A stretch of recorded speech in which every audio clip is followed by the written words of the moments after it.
I don't know who let let you in here, but this range has standards. And right now, those standards are looking at equipment and those wondering what the standards are joke looking at is. your equipment. If you have something and real to wondering what the say joke it. Fine, is. the two of you. Grant right Holloway now, 6 said rounds it each. loud Everyone enough here for sees 20 exactly who people can to shoot hear. and who can't. He Fine, didn't but lower not his 50 voice. yards. 6. He didn't look away. He stood there on the walkway beside the main range at the Ironwood Shooting Club outside of Flagstaff, Arizona, with the particular confidence of a man who has never once been told to stop. Beside him, a 3-time Olympic shooting champion said nothing. He didn't agree out loud, but he didn't stop it either. And that silence, that deliberate, chosen quiet, was going to cost him more than he knew. The man Grant was talking about hadn't moved. He was standing at lane 12 at the far end of the main range, with a plain pistol and a worn leather case, and absolutely no indication that any of this was landing the way Grant intended. His name was Keanu Reeves. And in about 45 minutes, he was going to do something in front of all of them that nobody in that building would stop talking about for years. The afternoon had started the way most of Keanu's Saturdays at Ironwood started. Quietly, without announcement, without anyone making a fuss. He had been a member at Ironwood for 6 years. He had signed up through the standard application process, paid his annual dues, and showed up on weekend afternoons when his schedule allowed. The staff knew him. A handful of the long-term members knew him. Most of the newer members had no idea, and that arrangement suited everyone involved perfectly, especially him. Ironwood was not a famous place. It didn't advertise. It sat on the east edge of Flagstaff behind a low chain-link fence, with a gravel parking lot and a sign that was readable without being designed to impress. The kind of place that attracted serious people who were there to shoot and didn't need the surrounding experience to be curated for them. Keanu liked it for exactly that reason. He had pulled in shortly after noon, parked near the back of the lot, and walked in through the side entrance with his leather case under one arm. Inside, a young man named Cooper was working the front desk. Mid-20s, easy manner, the kind of person who treats everyone with the same low-key courtesy regardless of who they are. "Hey, good to see you." Cooper ran the membership card without looking at it. "Just a heads up, it's a little busier today than usual. Carter Vance isn't doing a VIP demonstration for some new premium members." Keanu glanced up. The Olympic shooter, 3-time champion. He's been here since 10. The main range is open, though. Lane 12 is free if you want some quiet. Lane 12 is perfect. He walked through to the outdoor section of the range. Through the corridor windows, he could already hear the sound of it, the crisp, deliberate crack of precision shots, followed by the particular quality of applause that happens when people have been watching something exceptional. Someone was performing. An audience was appreciating it. Keanu turned in the other direction. Lane 12 was at the far end of the main range, separated from the VIP section by a long stretch of fence and a row of storage units. Most members didn't choose it because the walk was longer and the benches were older. Keanu had been choosing it for years. He set the case down, opened it. Inside, sitting in foam padding shaped by years of use, was a standard pistol. Nothing custom, nothing competition built. The same firearm he had owned since his mid-20s, maintained carefully, cleaned after every session, but never upgraded for appearance. He loaded it, set up his target, and began. No audience, no performance, just the breath and the pause and the pull and the reset. He had been at it for about 20 minutes when the VIP section erupted. A long, rolling wave of applause that traveled across the property with the specific energy of a crowd that has just seen something remarkable. Then voices, then footsteps, then the particular sound of a group that is feeling good about itself and is not trying to be quiet about it. Keanu kept his focus on the target. He heard them before he had any clear view of them. 3 men coming along the connecting walkway from the VIP section, moving at the unhurried pace of people who don't feel any particular reason to hurry. He registered them the way you register movement at the edge of your vision, without choosing to look, without choosing to ignore. The man at the center was Carter Vance. Even from a distance, he was recognizable by the way he moved. There was a quality to it that belonged to people who had been the most accomplished person in most rooms for a very long time, a settled, unhurried confidence that wasn't performed because it didn't need to be. Early 40s, well-built, wearing a branded athletic polo and a shooting jacket with sponsor patches on both shoulders. His equipment bag was custom, embroidered with his name and the Olympic rings. The watch on his wrist communicated its price before he opened his mouth. The man on his left was Grant Holloway. Late 40s, expensive casual clothes. The kind of outfit that was trying to look relaxed and not quite getting there. He had the posture of a man accustomed to being the most interesting person in his own company, and the expression of someone who had been having a very good afternoon and was prepared to keep it going. The third man was Todd, broader than Grant, louder in everything, the kind of person who amplifies whatever energy is already present in a room. He had come for Carter's demonstration and was clearly still running on the high of it. They were heading toward the clubhouse when Grant's eyes drifted along the main range, moving past the middle lanes, landing on lane 12. He slowed. Todd slowed beside him. Carter took a few more steps before he noticed and turned back. What? Grant tilted his head toward lane 12 without lowering his voice. Look at that. I didn't know they were letting just anyone in these days. Todd made a sound that was part laugh, part agreement. Carter looked at Keanu, at the worn case, the plain clothes, the unremarkable pistol, and said nothing. But he didn't walk away either. Keanu finished his sequence, lowered the pistol, began to reload. He had heard what Grant said. He chose not to respond. That silence, measured, unbothered, seemed to irritate Grant more than any reply would have. Brett, Todd said, leaning toward Grant. Lower, but not actually low. Isn't that, wait? Is that Keanu Reeves? Keanu set the pistol down and turned. Yeah, he said, simply, without elaboration. Grant's expression shifted into something that was technically a smile. Keanu Reeves, right? I figured you only held one of those when someone yelled action. Keanu looked at him for a moment. Then he turned back to the range. It was a small gesture, a quiet return of attention to the thing that actually mattered. And it didn't work on Grant for exactly the reason that these things never work on people like Grant. People like Grant are not discouraged by being ignored. They are provoked by it. I'm serious. The humor in his voice gave way to something with more edge underneath it. There's a difference between handling props on a set and actually knowing how to shoot.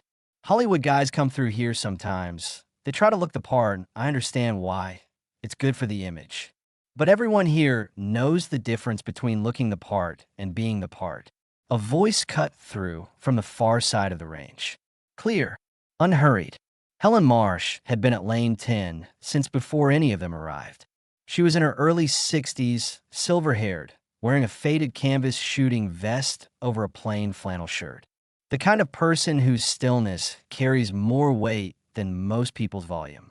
She set her rifle down on the rest and looked at Grant with the patient expression of someone who has outlasted many people like him and is not particularly moved by this one. He's been a member here longer than your guest pass has been active, she said. Watch him shoot before you offer your thoughts on what he knows. Grant glanced at her with mild dismissal. I'm sure he's very talented for an actor. That's not what I said, Helen replied. She picked up her rifle and went back to her own lane. The gesture communicated more confidence than continuing the argument would have. Grant turned back to Keanu. Here's what I actually think, he said. His voice had settled into the tone of a man who is about to deliver something he's been building toward. A club like this has a real standard. You have people who trained for years, competed seriously, built genuine skill through a kind of work that most people will never understand. And then you have people who show up because they can't afford the membership fee. Those are two very different things. You let that sit. Everyone here can tell which is which. I think you probably know which one you are. The range had grown noticeably quieter. Not overtly. Nobody turned and stared. But the particular stillness that settles over a space when something shifts and everyone in it feels the shift before anyone names it. Carter Vance hadn't moved. He was watching with the focused, unhurried attention of someone taking the full measure of a situation. He hadn't said any of what Grant had said, but he hadn't stepped in front of it either. In its own quiet way, that was already a choice. Keanu stood at lane 12 with his pistol resting on the bench. When he spoke, his voice was low and entirely without heat. "I've been coming here for 6 years," he said. "I come because I like to shoot. That's the whole of it." He looked at Grant directly. "If you have something real to say, say it." By the time Grant replied, the crowd had found them. Word moves fast in a building like Ironwood. Shooters from his center lanes had drifted over. Several of Carter's VIP guests had followed, pulled by curiosity or by the particular human magnetism of a situation that has declared itself as something worth watching. 30 people, maybe 35, arrange along the walkway, some pretending not to listen, most not bothering to pretend. Todd stepped forward. His voice had taken on the confidence of a man who now has an audience. "The thing is," Todd said, holding a gun on a film set and holding one under real pressure, "those are completely different experiences. One has a director and a crew and 40 takes to get it right. The other is just you and the target and whatever you actually know how to do." He looked around at the people nearby. "Everyone here has seen the movies. They look great on screen.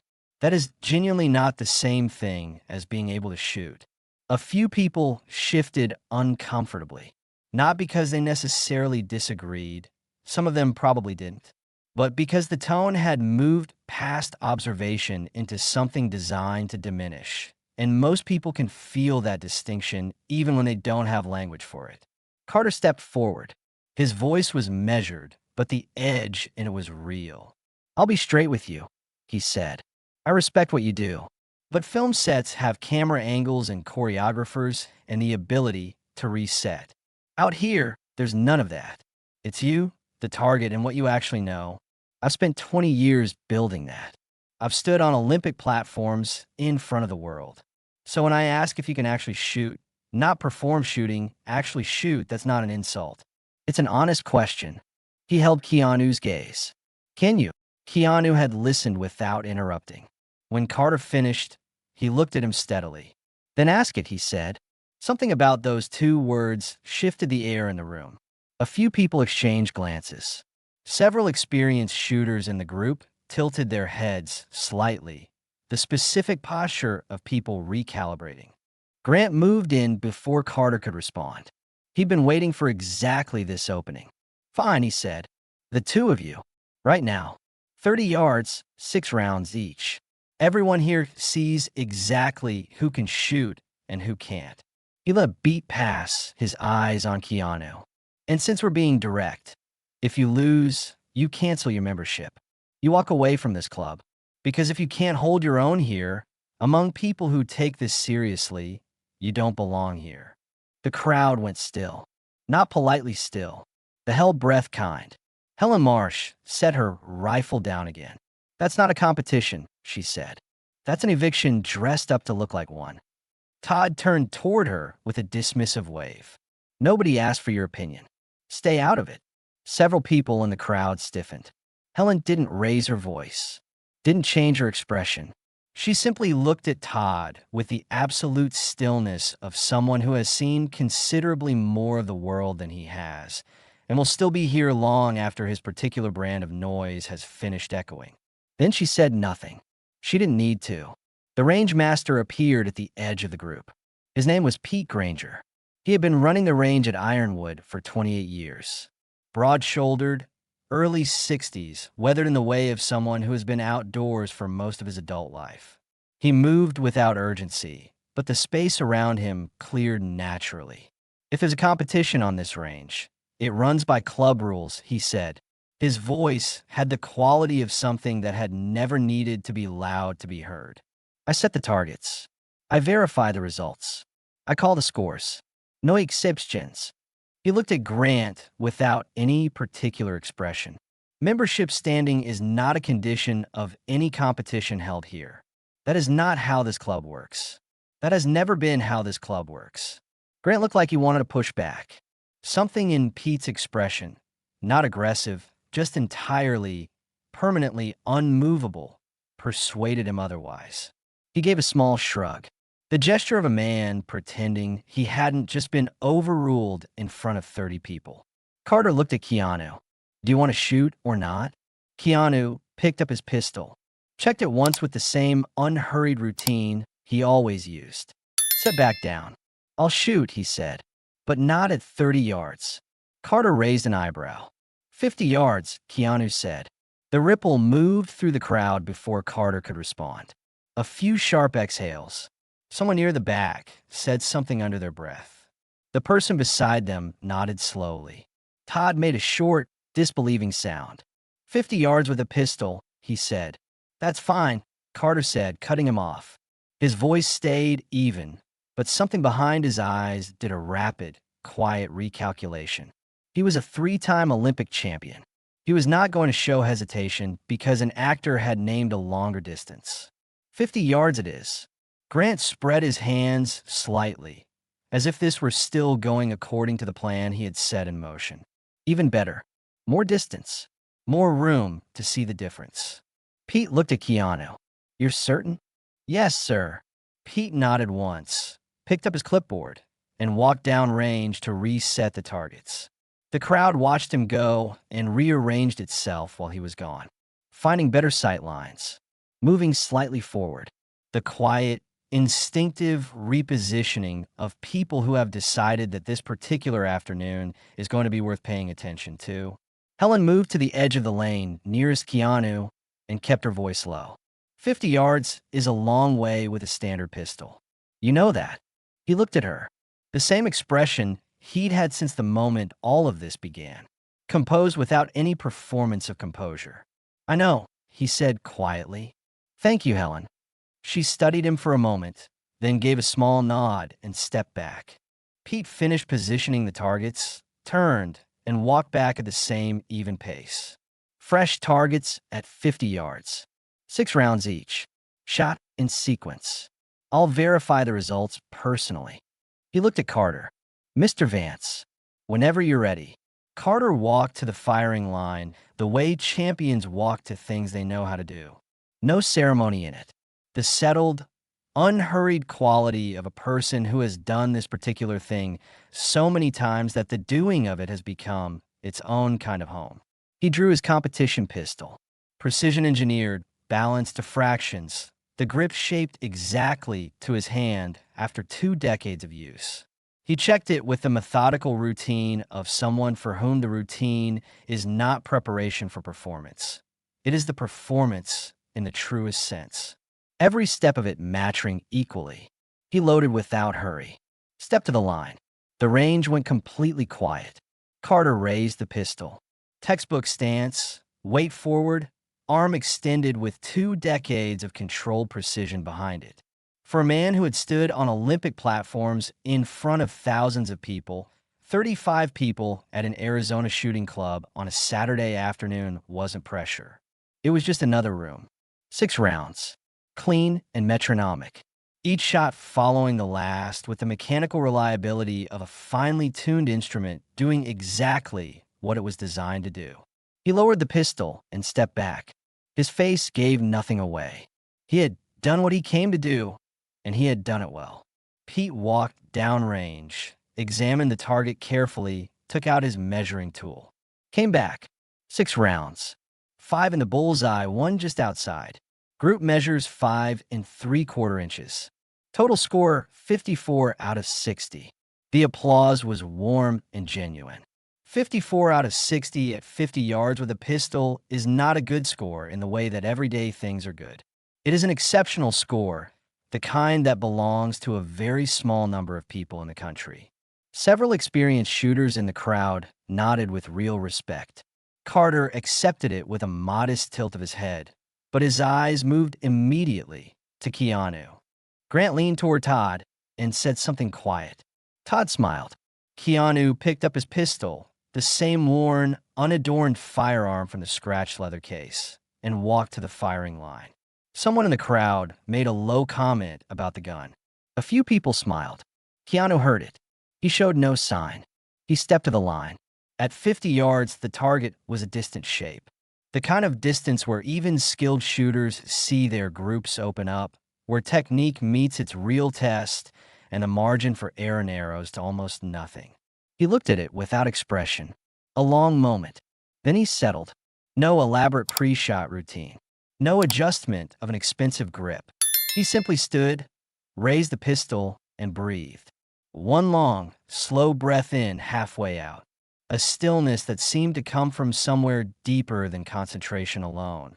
The particular quality of a person who has trained not just their hands, but the space between their thoughts. He fired the first round. He didn't watch where it landed. Eyes on the target, focus unbroken. He moved into the second shot with the same unhurried rhythm. Then the third. There was something almost meditative about it. Not mechanical, not showy. Quiet in a way that drew people in rather than requiring their attention. Each shot felt deliberate without feeling labored. The fourth, the fifth, the sixth. He lowered the pistol. The range was completely silent. Pete walked downrange again. This time, a few people in the crowd drifted forward without realizing it. The walk seemed longer than it had the first time. Pete reached the target, bent close, went still. He looked at it for several seconds, longer than necessary. Then he reached for his measuring tool and used it slowly, with the care of someone who wants to be absolutely certain before he says anything. He straightened, turned around. His face, professionally neutral through nearly 3 decades of range work, carried an expression that everyone at the far end of the crowd could read from a distance. It was not the face of a man about to announce a routine result. He walked back at the same even pace. The quality of his silence on the return trip made the crowd hold its breath. When he reached the line, he looked at both men briefly. Then he addressed the group. 6 rounds. His voice was measured, but something underneath, it wasn't quite as steady as usual. All 6 in a bullseye. Group measures 3 1/4 inches. A pause. Total score, 60 out of 60. 1 full second of silence. Then the range erupted. Some people cheered. Some made the involuntary sound of someone who bet against it. Several experienced shooters stood with their mouths slightly open, looking at each other the way people do when they need someone else to confirm they saw the same thing. Helen pressed her lips together in what was clearly a smile. She was keeping small out of long, deeply ingrained habit. Pete raised his voice slightly over the noise. In 28 years of running this range, I have not seen a perfect score at 50 yards with a standard pistol. He said it without embellishment. That plainness was exactly what made it land the way it did. Not once. Carter stood very still. His eyes were fixed on Keanu's target. On the cluster of 6 holes so close together, they nearly overlapped, tight and centered, as though someone had been trying to put each shot through the same point. When Pete held both targets up side by side, the difference was visible from 20 feet away. Carter's target showed excellent, championship-level shooting. Keanu's target looked like a different kind of conversation entirely. Something moved across Carter's face. Not defeat, not disbelief. The particular expression of a person who has just been shown something that requires them to revise a conclusion they had been completely certain of. Grant had gone quiet for the first time all afternoon. Todd was frowning at the target the way a person frowns at something that isn't behaving the way it should. Then Grant found his footing. He straightened slightly, his tone carefully casual. All right, credit where it's due. He can shoot.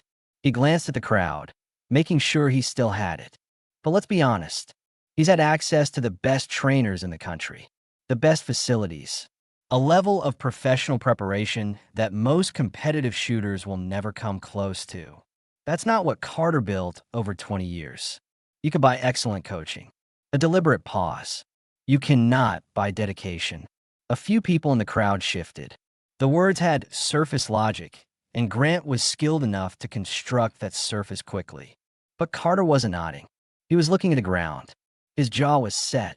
The expression on his face wasn't the expression of a man being defended. It was the expression of a man who is hearing something attributed to him that he never agreed to and doesn't want his name on. Grant kept going. What I'm saying is the bigger picture here, the full context, doesn't. Grant. Carter's voice wasn't loud. It didn't need to be. Grant stopped. Enough, Carter said. 2 words, flat and final, with no negotiation in them. He looked at Grant for a moment with the expression of a man who has made a decision and is done reconsidering it. I've been listening to you talk all afternoon. I let go on too long. That's on me. The crowd went absolutely still. That moment, Carter stepping away from Grant publicly in front of everyone who had been watching, was the thing nobody had predicted. It was the thing Grant had not planned for. And you could see it in him. The rapid, slightly desperate recalibration of a man whose script has been taken away. A voice came from the back of the crowd. Unhurried. The kind of voice that doesn't need volume to carry. May I say something? Everyone turned. The man who stepped forward was in his early 70s. White-haired. The straight-back posture of someone for whom military bearing had long since simply become the way he stood. Not a performance of it, just the shape of decades. He was wearing plain civilian clothes and holding a cup of coffee that suggested he had been in the clubhouse lounge when the commotion pulled him out. Pete recognized him immediately. Colonel Ashford. The man gave Pete a small nod, then looked at Keanu directly. I've seen you here before, usually in the far lane. You don't talk much. That's right, Keanu said. Colonel Ashford turned to the group. He didn't raise his voice.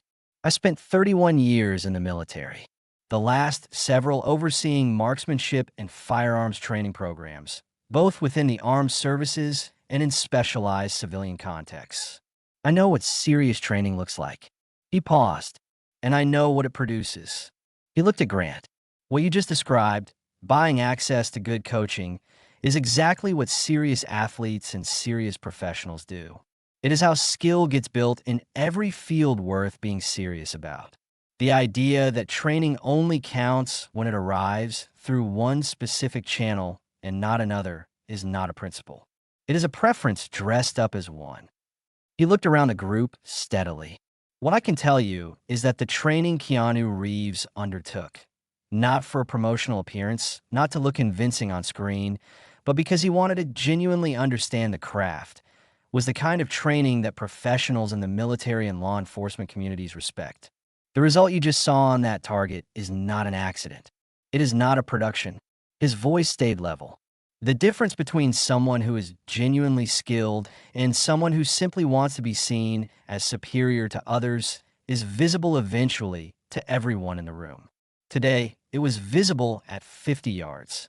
The crowd was completely still. Grant stood with his weight shifted back, expression working hard to look unbothered. The room had turned, and he could feel it. There was nowhere useful to go with it, and he knew it. Ashford stepped back without waiting for a response. He didn't need one. He had said what he came to say. Everyone looked at Keanu. He had been standing at the firing line since the score was announced.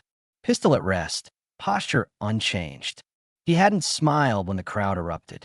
Hadn't looked at Grant with any particular expression when Pete made the announcement. He had simply stood there the way he had stood through the entire afternoon, present without performing it. Now he set the pistol down and turned to face the group. He looked at Grant first. When he spoke, his voice was low, with no triumph in it. I didn't come here to prove anything to you, he said. I came because I like to shoot. I've been coming here for 6 years for exactly that reason. Nothing about today changed that. Then he looked at Carter. You shot 54 out of 60 at 50 yards. That's not a number you stumble into. That's 20 years of real work. He held Carter's gaze. I have a lot of respect for that. No edge, no hidden point, just a straight acknowledgement. Carter hadn't been prepared for that. He'd been ready for the aftermath that usually follows this kind of moment. For the quiet satisfaction of the person who won. For distance. For the specific performance of graciousness that people offer when they have won something and want to be seen offering it well. He'd been prepared for all of those things. This was something else. Something shifted in Carter's eyes. He walked toward Keanu. Not quickly, not with any announcement, just steadily. The way a person moves when they've made a decision and stops second-guessing it. He extended his hand. "I owe you an apology," he said. "Not because I lost. Because I stood here and let someone speak on my behalf in ways I wouldn't have spoken myself. I should have stopped it earlier. That's on me." Keanu took his hand and shook it. "I'll let the wrong things drive me today," Carter said. "Quiet now. I walked in here like being a champion entitled me to something. Like the medals were still doing work they stopped doing years ago." He looked at Keanu with something that was partly recognition, partly discomfort, partly the specific relief of a person who has just said a true thing they've been carrying. "They don't entitle me to anything. They never did. You're one of the finest competitive shooters I've ever watched perform," Keanu said. "That's real. Nothing today changes that." Carter nodded. Something eased in the set of his shoulders in the way that things ease when a weight you've been carrying, without noticing you were carrying it, gets set down. "You want to shoot together sometime?" Carter said. "Not a competition. Just shoot." "Yeah," Keanu said. Simply, "I'd like that." Pete had been watching from the side. He stepped forward with the same measured tone he used for everything. Range instructions, score announcements, closing procedures. "This club has a code of conduct. It's posted at the entrance. It's in every membership agreement. It applies to everyone, without exception, regardless of membership tier or guest status." He looked at Grant. His expression was not unkind, but it was entirely without flexibility. The manner in which another member of this club was addressed today, repeatedly, publicly, and specifically after being asked to stop, is a violation of that code. "Your guest membership is being revoked. Effective today." He looked at Todd. "Yours as well. Cooper will process the paperwork at the front desk." Grant stared at him. His expression cycled through several things: disbelief, calculation, the quick search for a lever he could use, before settling on a cold composure that was doing only partial work. "You can't actually. It's already done," Pete said. The finality of it. No anger in it. No satisfaction either, just a decision that had been made and was not being renegotiated, left Grant with nowhere useful to go. He looked around at the faces in the crowd. None of them offered him anything to work with. He picked up his bag and walked toward the exit. Todd gathered his things and followed. Quietly, without meeting anyone's eyes.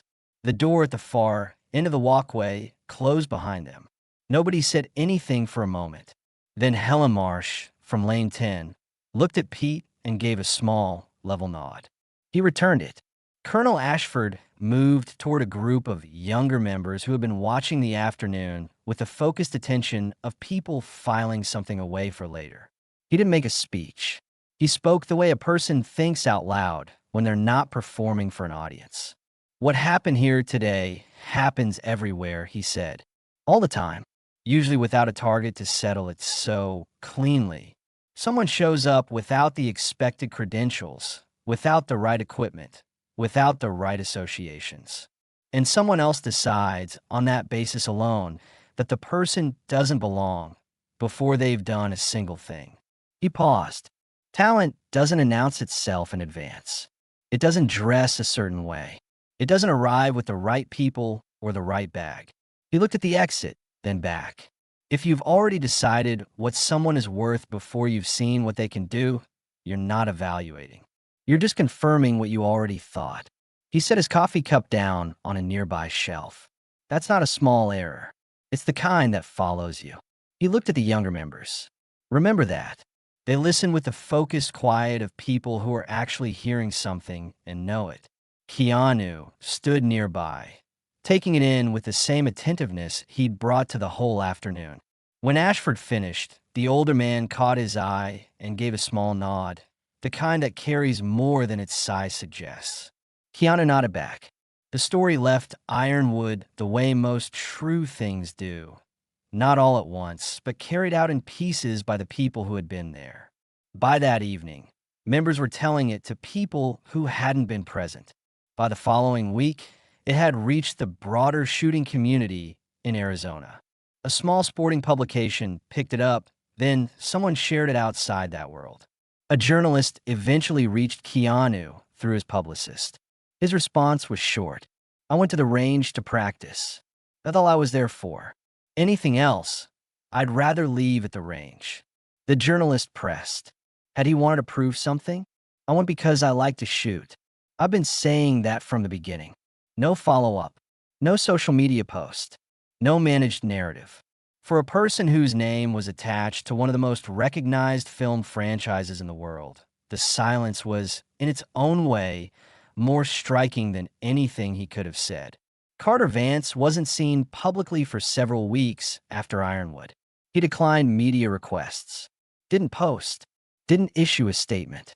For a champion accustomed to a certain level of visibility, the quiet was noticeable to those who paid attention.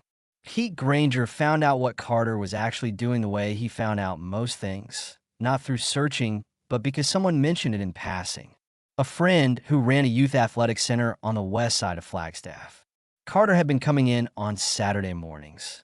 He'd brought a portable target stand, a folding table, a modest collection of basic equipment. He was teaching teenagers to shoot, kids from families for whom a place like Ironwood wasn't a realistic option. He hadn't announced it. No camera crew, no press. He'd simply shown up Saturday after Saturday and taught. When Pete told Keanu about it the next time he came in, Keanu listened without saying much. Does he need anything? Pete thought about it. Probably some equipment. The kids are sharing what he brought. I'll take care of it. He didn't make a production of it. A few weeks later, a modest shipment arrived at the youth center. Ear protection, basic targets, a few entry-level pistols appropriate for beginner instruction. The note with it had no letterhead. It said only, for the Saturday program. Keep going. Carter recognized the handwriting from the range sign-in log at Ironwood. They met again at the youth center a few months later. A Saturday morning. The air still cool from the night, the sun just getting to work. The parking lot already scattered with bikes and old family sedans, a handful of teenagers milling around near the portable range setup Carter had built up over the weeks. Keanu arrived without announcement, parked near the back, walked over to where Carter was arranging the table. Carter looked up. He didn't look surprised. He looked like a man who had half expected something, and his finding out it was the better half. You didn't have to come, Carter said. I know, Keanu said. They shook hands the way people do when the handshake is carrying the weight of everything that happened since the last time. Then they got to work. Keanu spent the morning beside a 15-year-old named Marcus who was struggling with his stance, patiently adjusting, demonstrating, adjusting again, with the same unhurried attentiveness he brought to his own practice.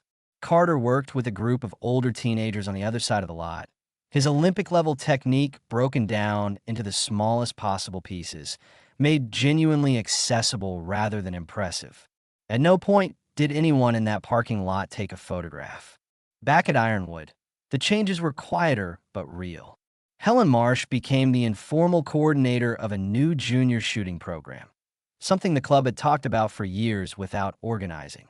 She put it together with Pete and a small group of senior members, building a structured pathway that was actually accessible rather than nominally. She didn't seek credit for it. Most people didn't know she was behind it. That suited her entirely.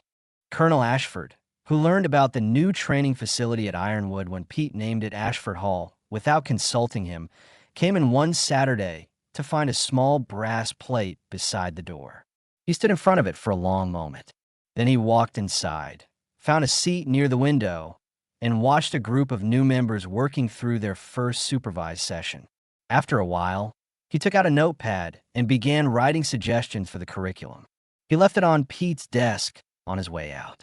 He said nothing about the name on the door. What stayed with me about that Saturday afternoon at Ironwood, and I've thought about it a great deal since, isn't the shooting. Though the shooting was remarkable, it's everything around it. The speed with which a person's worth gets decided before a single fact has been established. The way an expensive bag and a sponsor patch can open certain doors in a person's mind before the person holding them has done anything. And the way a plain pistol in a scratched leather case can close those same doors just as quickly, just as unfairly. Keanu didn't argue when Grant dismissed him. He didn't perform indignation. He didn't explain himself. He picked up the pistol and let the target do the answering. And when the target had answered, when 60 out of 60 at 50 yards was sitting right there in front of everyone, he didn't use it as a weapon. He turned to the man who had competed against him and offered him a straight acknowledgement of real skill. Most of us know how to win. Far fewer know what to do with a win and then simply let it go. Carter Vance is the more complicated figure in this story, and that's worth sitting with rather than simplifying. He was not a villain. He was a person who let the wrong voices speak louder than his own judgment, and who had enough character, when it actually counted, to recognize that and do something about it. Not a statement, not a public post, a portable target stand in a parking lot on a Saturday morning. A group of teenagers who had never been offered this, showing up week after week to teach. That's the kind of apology that means something. The kind built out of time and presence and the willingness to show up without an audience. As for Grant, he walked out of Ironwood that afternoon, and as far as this story is concerned, that's where his chapter ends. For now, not because the story is indifferent to what happens to him, but because the most honest thing that can be said is this: some people leave and find another room where the same behavior is tolerated. The value of a community that holds a standard isn't that it changes everyone who passes through its doors. It's that it knows, calmly and without theater, what it will and will not allow. Pete Granger always understood that. He always had. But here's the thing about Grant Holloway that the story doesn't tell you, because the story didn't know yet. For months after Ironwood, Carter reached out to him, not to relitigate what happened, not to settle anything, just to talk. They met at a coffee shop in downtown Flagstaff on a Wednesday morning. Carter arrived first. Grant came in with the guarded expression of a man who is not sure what kind of room he's walking into. Carter had asked for the meeting, which had surprised him. He'd been expecting silence, possibly worse. "I wanted to say something to you directly," Carter said. "Not in front of people, not for an audience." Grant sat down, waited. "I let you speak for me that afternoon in ways I should have stopped earlier. I told you that at the range. But there's something else I didn't say." Carter looked at him. "The reason it went as long as it did, the reason I didn't stop it sooner, is because part of me was using you. The things you were saying were things I was feeling and didn't want to own publicly. You were saying them out loud, and I was letting you because it was easier than examining where they were coming from." He paused. "That's not your fault. That's mine." Grant sat with that for a moment.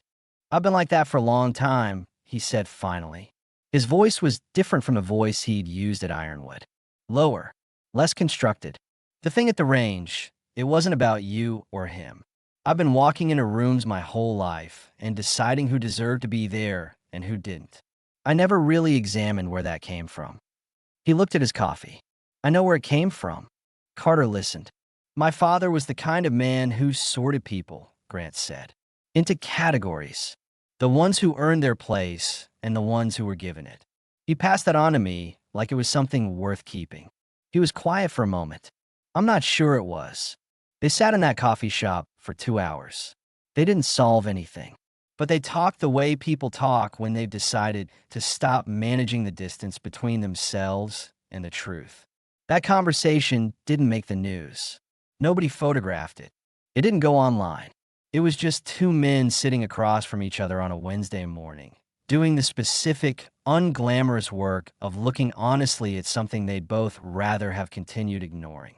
Grant didn't become a different person overnight. That's not how it works. But he started asking different questions about the rooms he walked into, about the assumptions he carried into them, about the cost of sorting people before you've seen what they can do. Some things take a long time.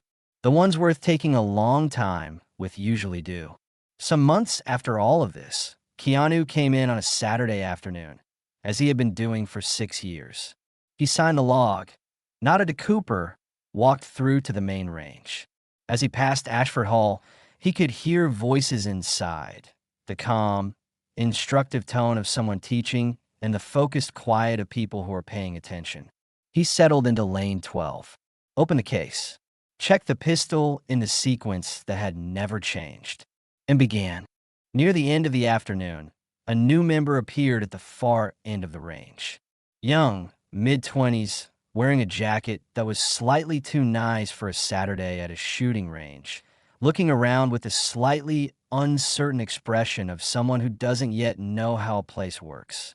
He drifted toward one of the senior members, Walt, who had been coming to Ironwood for 12 years and was the kind of person who noticed when someone needed a quiet word of orientation. The young man glanced down toward lane 12.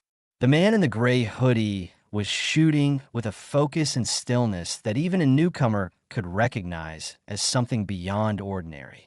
"Who's that?" he asked, keeping his voice low. Walt looked down the lane. "Long-timer," he said. "Been coming here for years. Shows up on Saturdays, mostly. Keeps to himself." The young man watched another moment. "Is he a competitive shooter?" Walt considered it. "I think he just likes to shoot," he said. Later, at the front desk, the same young man stopped by. "The guy in lane 12. Who is he?" Cooper glanced toward the range, then back to his paperwork. "Long-term member," he said. "Here most Saturdays." The young man nodded, satisfied with that, and moved on. "I've thought a great deal about what happened at Ironwood and what it reveals, not about shooting, which is only the surface of it, but about the assumptions we carry into rooms and the cost of those assumptions.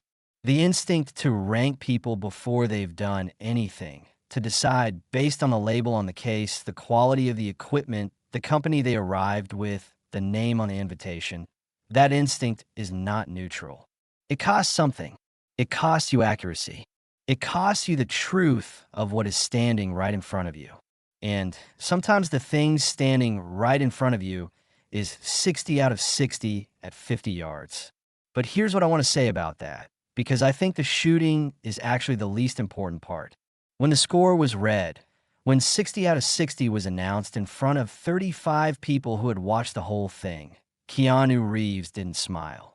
He didn't look at Grant with the expression of someone who has just been vindicated.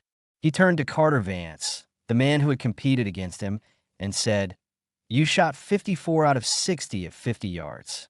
That's 20 years of real work. I have a lot of respect for that. That's not a line. That's not graciousness performed for an audience. That is the specific, rare quality of a person who knows what they are good at and is not threatened by what someone else is good at. A person who can win and not need the win to diminish the other person in order for it to count. That quality is harder to develop than any shooting skill. It requires a completely different kind of practice." Carter Vance learned something that Saturday that the Olympic circuit hadn't taught him. That the medals don't speak for you in the rooms that actually matter. That what you let other people say on your behalf is its own kind of statement. And that the most important thing you can do after you've made a mistake like that isn't to explain it or defend it. It's to show up, Saturday after Saturday, in a parking lot, with a portable target stand, for kids who've never been offered this before. And Grant Holloway, sitting across a coffee shop table on a Wednesday morning, saying the things he'd spent 40 years not saying, was doing the same kind of showing up. In a different room, at a different distance, but the same essential act. Showing up, telling the truth, doing the work. That's not dramatic. It doesn't make for a clean, satisfying ending, but it's the only ending that's actually real. And most Saturdays, in lane 12 at the far end of the main range at Ironwood, a man in a worn gray hoodie is doing the thing he loves. No audience, no announcement, no one to perform it for. Just the breath, the pause, the pull, the reset. That's what he came for. That's all he ever came for. And that, it turns out, was enough. Thank you for following this story. Let us know in the comments below. If this story has moved you and you'd like to stand with us in bringing more voices of truth and hope to light, please consider supporting our work. Even the smallest gift helps us continue creating and sharing these powerful stories. You can find the donate link in the description. And of course, don't forget to subscribe so you won't miss the next chapter we're preparing for you.